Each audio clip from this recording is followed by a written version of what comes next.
right? All right. Going live on Facebook.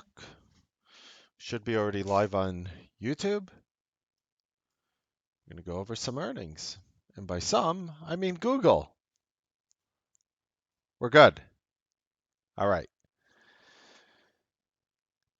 Ladies and gentlemen, Google's earning analysis. The 800-pound gorilla awakes. We're going to go through that and everything you need to know as they're reporting after the bell tomorrow. I am Mark Melnick, and this is the Newsbeat Show.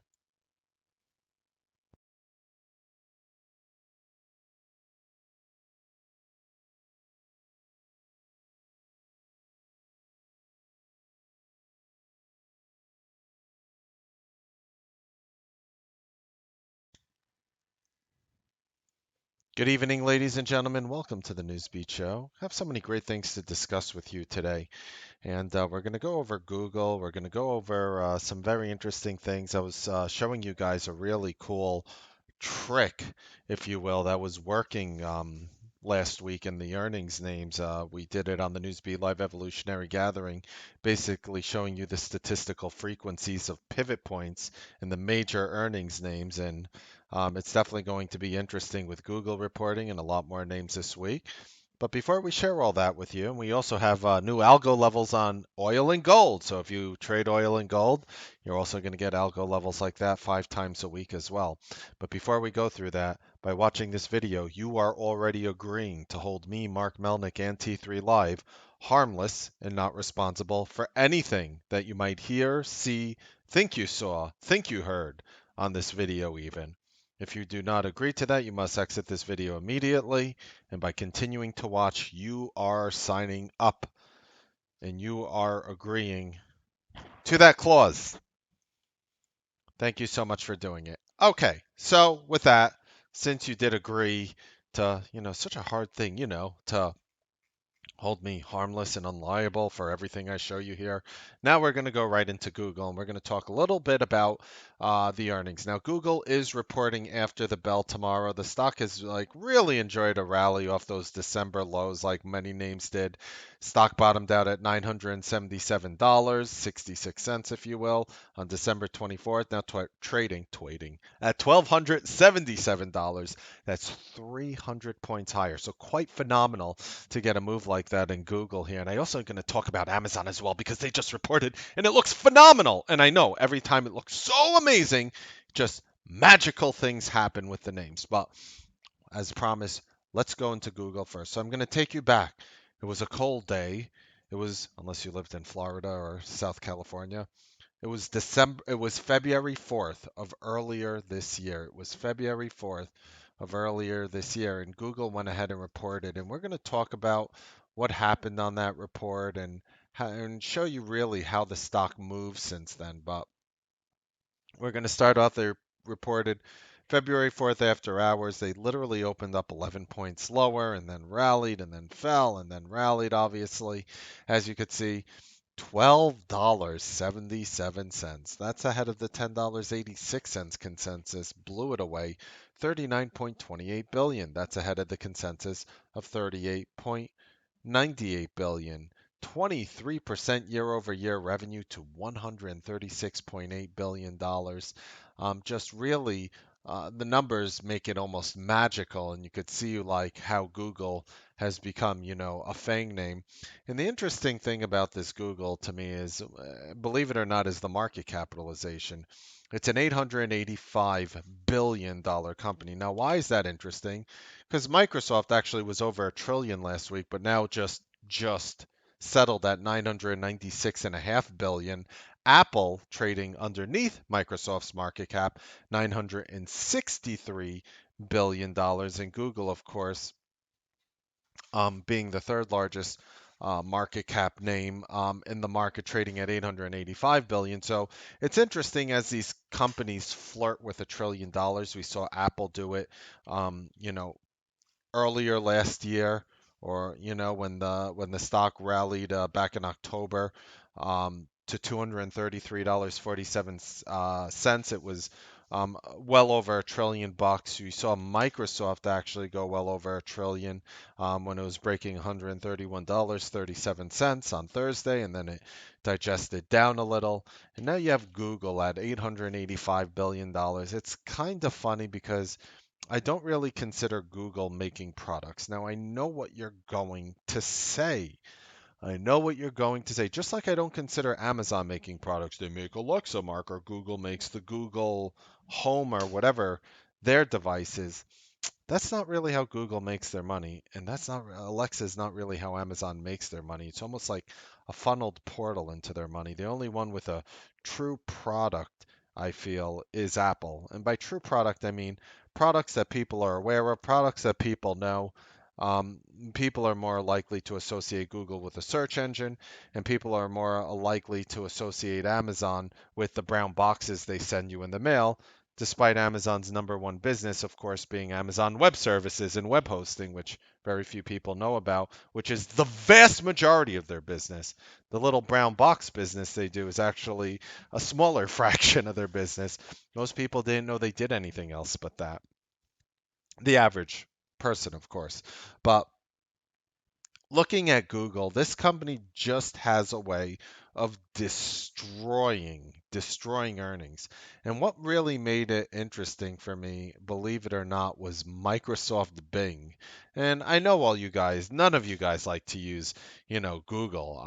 I'm sure none of you guys like to really use Google here. I mean, I'm sure you all use Microsoft Bing, right? I mean, honestly, probably every single person. I think Bill Gates uses Google. He's like, I'm not using this Bing search engine. What are you crazy, man? No, I'm Bill Gates. I'm a little smarter than that. I know where the good search engine is. But you know, with all that being said, I was reading Microsoft earnings and none of it, like just taking you back to the Microsoft earnings report, it's actually kind of funny here because let's talk about what Microsoft said they did well. Productivity and business processes, which is Office 365, LinkedIn revenues, their Office products, which is Microsoft Word, et cetera, et cetera, et cetera. Um, Cloud revenue, intelligent cloud revenue, personal computing revenue, PCs, people who buy computers, obviously. No mention of search engine revenue, no mention of ad revenues, most importantly.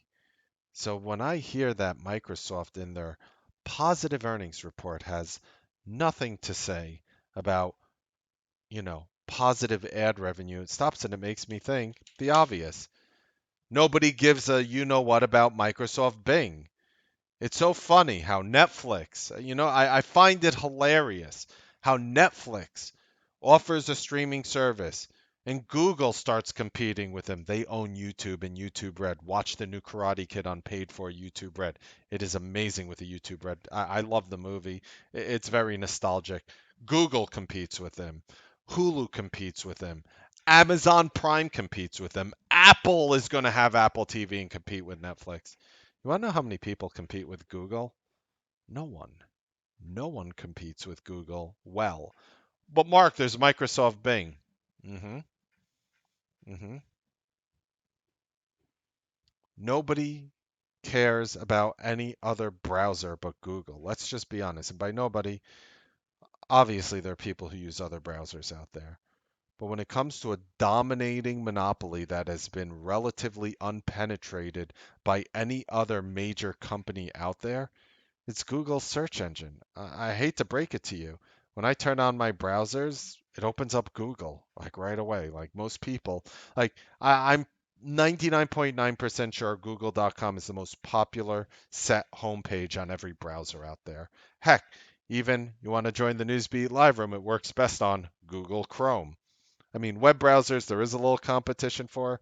I find Google Chrome much better than Internet Explorer, even though there's a new Internet Explorer and whatnot that they had tried to make better and safer so they could compete with Chrome. Funny, Google Chrome never needed to make a new Google Chrome and change a bunch of things. Of course, there's always updates and new features on everything, but there was no like major overhaul like there was on Internet Explorer. And just looking across the board here, just Google just has a monopoly that just seems impenetrable. I mean, even Apple is penetrable. I mean, look at their phones. Apple's what? The third, maybe moving up on to second largest cell phone seller in the world behind like what? Samsung and Huawei and don't take pictures on Huawei unless you want it like hung up on the wall in the Chinese government. Wink, wink. Um, but maybe Apple will overtake them over that scandal. But with that being said, nobody really penetrates Google. You could sort of penetrate Amazon because there are tons of other companies offering web services which are competing vastly with Amazon. In terms of the delivery service, yes, there's a lot of competitors and they're not doing as great of a job as Amazon, but it is taking a toll on Amazon. Facebook, Facebook, it's kind of funny with social media because so many people use social media for different things. Facebook has, a dominating presence there too. But I could easily see people starting to compete with Facebook. I I cannot imagine anyone competing with Google, like doing a good job. Competing, yes, there's different browsers and different browsers and different products out there that try to compete, but just nobody does a good job at it. And that's why I think Google's revenues are going to be solid.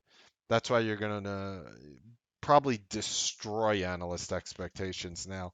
Again, does this mean it gaps up? Does this mean it gaps down?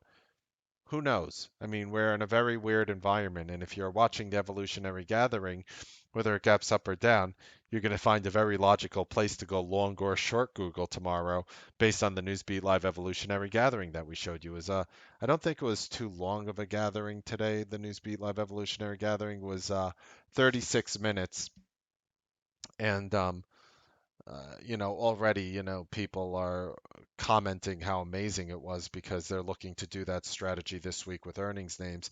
The truth is, you don't need to know anything good on earnings to exploit that strategy that I showed you. It's perfect for quick scalps.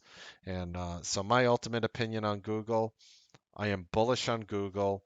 I think the numbers, again, we're in a very weird environment where we gap. Like, I'll give you I always go back to this, my Whirlpool prediction, where the numbers were going to suck horribly, was my Whirlpool prediction. The numbers came out. They sucked horribly. They missed analyst expectations. It's not an opinion. It's a mathematical fact. They gapped it up in the post-market to 150. It was in the 149s, 148s in the pre-market, all the way up here. That's why I have my cursor up here. And then after it plummeted down to $134 and just sold off like after gapping up. So earnings have been doing weird things. I almost feel like it's easier to get involved in earnings after they happen.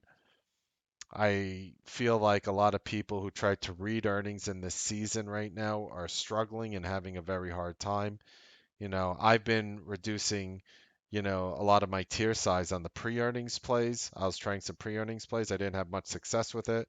However, we did have, phenomenal five-figure days in Qualcomm the other week, but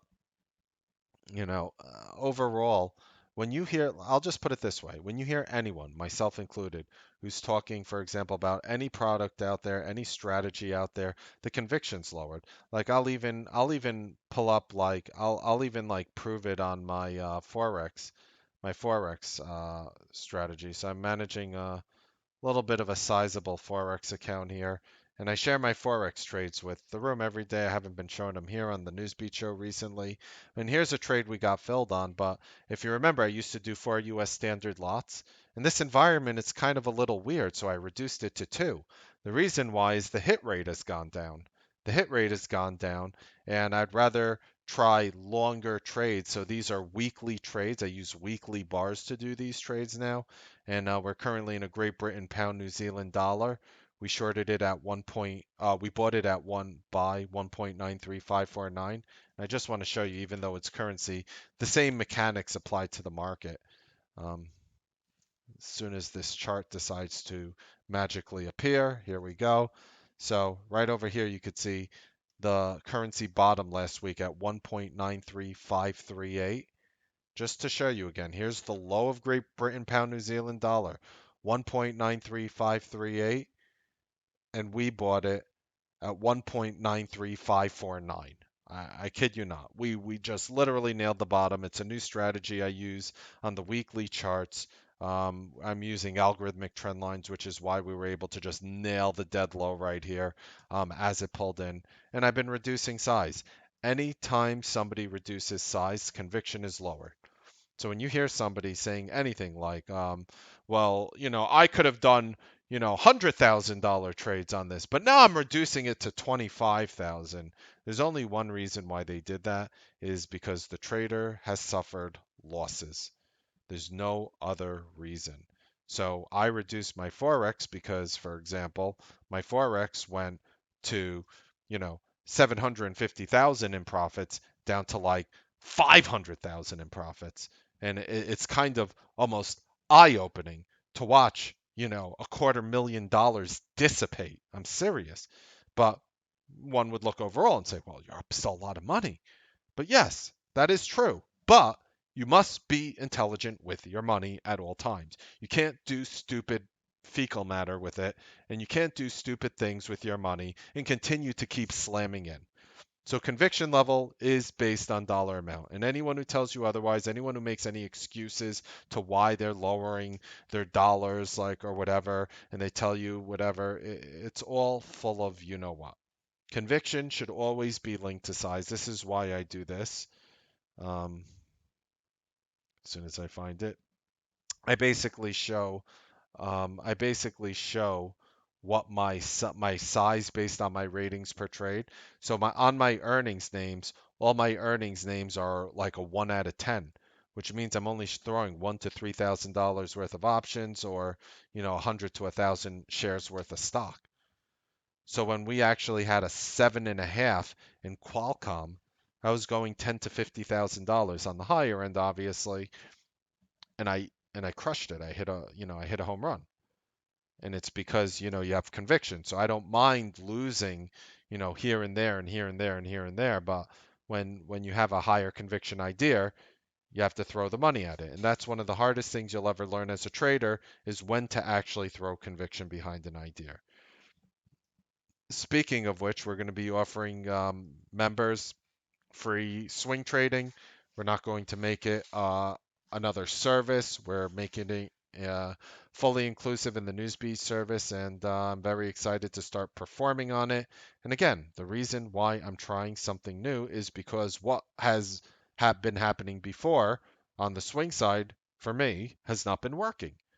And what's been working on the one and dones for me has been working phenomenally on the conviction ideas. So this market is always about changing and evolving. And if somebody that you are following, here's a weekly of the triple Qs, just to give you an idea. Disgustingly strong. I the In a lot of metrics, the hardest rally we've ever experienced ever in the stock market's existence is going on now as we speak. If you think all the same strategies you've been doing before have been, you know, not changing and you could do the same stuff every day, you are delusional. You are delusional. Look at your P&L. Look at your P&L. Did all of a sudden you start having a lot of trouble making money from January till now? The market doesn't make sense. But before, you were sort of making money in this range, perhaps, or doing better at least in this range back in mid to late 2018. Why is that? Why is it such a phenomenon? And I'm generalizing. There's always a trader who's doing well in every market environment. I'm one of them. I'm consistent in every single environment. That's because I scalp. That's because I scalp. And I'm scalping and constantly evolving my strategies and changing them to make sure they work with the market. Let's talk about Amazon.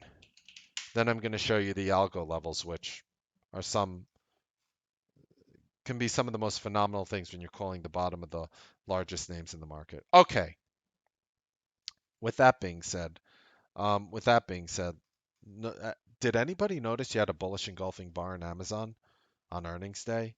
What does that mean? It means you broke the prior day's low and high, and for me, you closed above it on a green candle. You closed right near the highs of Amazon. Last time you did that was right over here on Monday, April 22nd, earlier in the week. You closed at 1887. The next day you got to 1929. You rallied 40 points. to show you how powerful bullish engulfing bars are in Amazon. Here's another bullish engulfing bar in Amazon. Where is that puppy? I just saw it. I just saw it.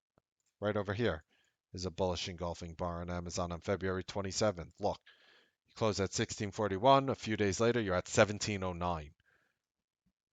60-point move is a big move in Amazon. Let's look at the last bullish engulfing bar in Amazon. Are you on to something, Mr. Melnick? Here's the last bullish engulfing bar in Amazon, January 2nd. You closed at 1539. 4 days later, you're trading at 1676, 140 points higher. Are you on to something, Mr. Melnick, with these bullish engulfing Amazon bars? You tell me.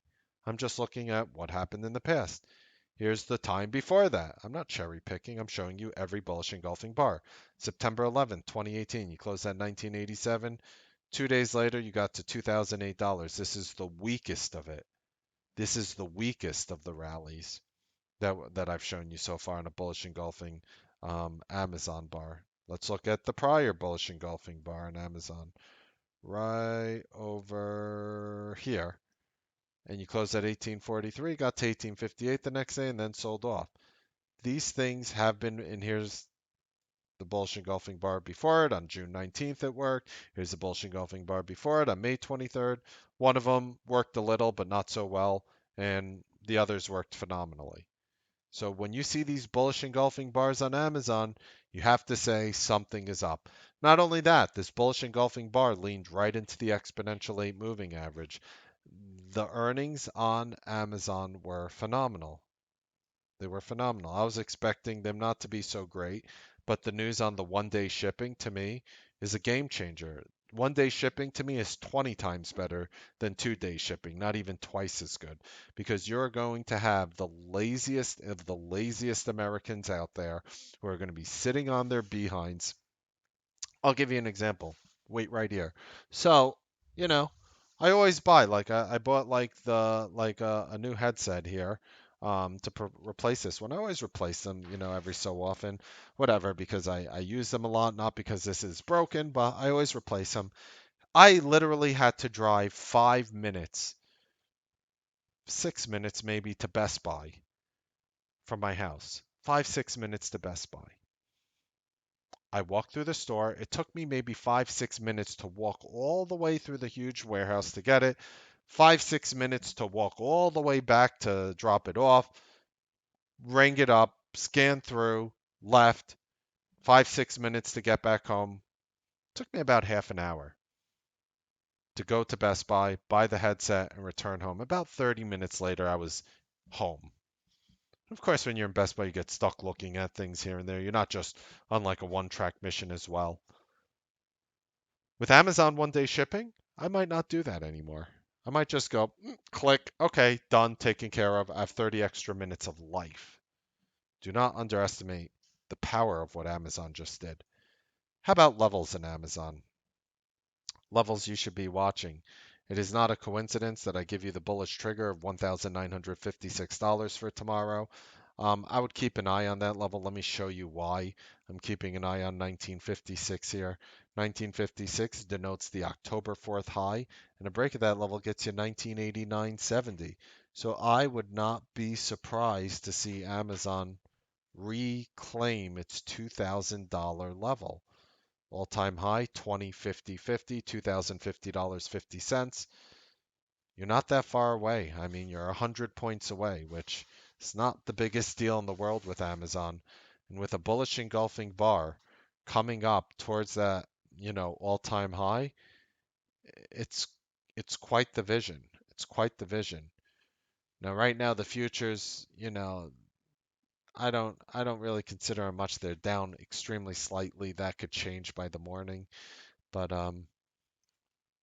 got to keep an eye on this Amazon. So also we have another treat for you guys. We are going to be doing interviews with successful traders and struggling traders alike. And we're going to be doing interviews with them on Skype for you guys to see. and we're going to do Q&As. And if you're a Newsbeat Live member, you're going to get to ask questions. And the power of what we're bringing you here is not just entertainment. The power of what we're going to bring you here through these interviews is you're going to be able to see issues that you have in trading that you did not know you have. You know, somebody like me who spends 20 to 30 hours a week on the phone with you guys, calling you guys on the phone, trying to help you guys on the phone.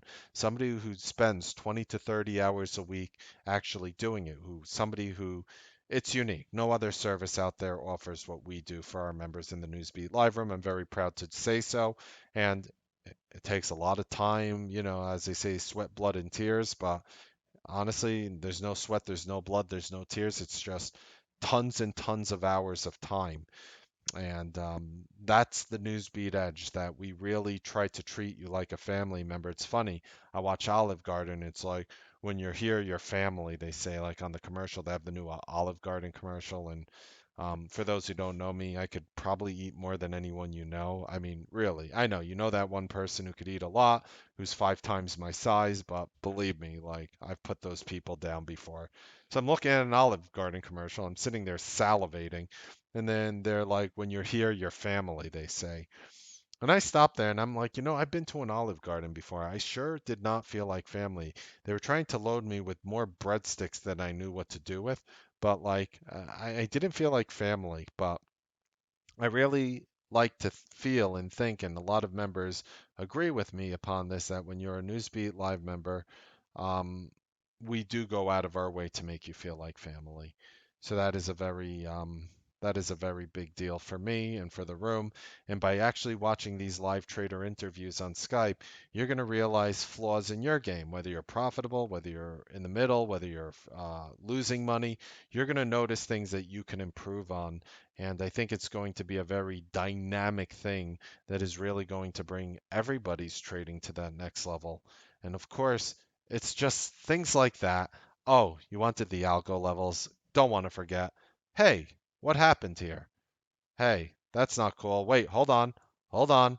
Something is up here. Something is up here. We need to fix it. Bang! We fixed it. Wait, hold on. Hold on. Hold on. Look at this. Look what we're doing. We're giving it all brand spanking new. It's brand new. Come on, stretch out. It's brand new. We are bringing you gold and oil every single day. We're bringing you gold and oil every single day. The Newsbeat Live levels. These are our algorithmic levels for tomorrow, April 29th. And again, we had a vote on oil. The room wanted to use USO as opposed to like an OIH, and there's several other instruments that denote gold and oil, but again, we highlighted GLD and USO to denote these levels. And these levels don't always hit, but when they do, they tend to offer phenomenal risk reward for me when I buy through support or short through resistance. Again, these levels don't always hit, but when they do, they tend to be very good to me. And with that, ladies and gentlemen, of course, I want to thank you for you. It's really people like you, viewers like you, that make the Newsbeat Live Room T3's #1 largest and fastest growing trading room. And again, from the bottom of my heart, I want to thank you for that, for really just really giving us that, you know, position in the firm here. And I'm really honored and humbled to be able to serve you on that level. And with that, I'm going to be bringing you a lot more and more than I already do, including live trader interviews, including simple levels like oil and gold. And of course, isn't it obvious that that is the reason why T3 Live and the Newsbeat Live Room, wait, the Newsbeat Live Room is T3 Live's largest, fastest growing trading room. Happy trading, make money. I'll see you guys tomorrow on the Newsbeat Live trading broadcast. Have a wonderful evening.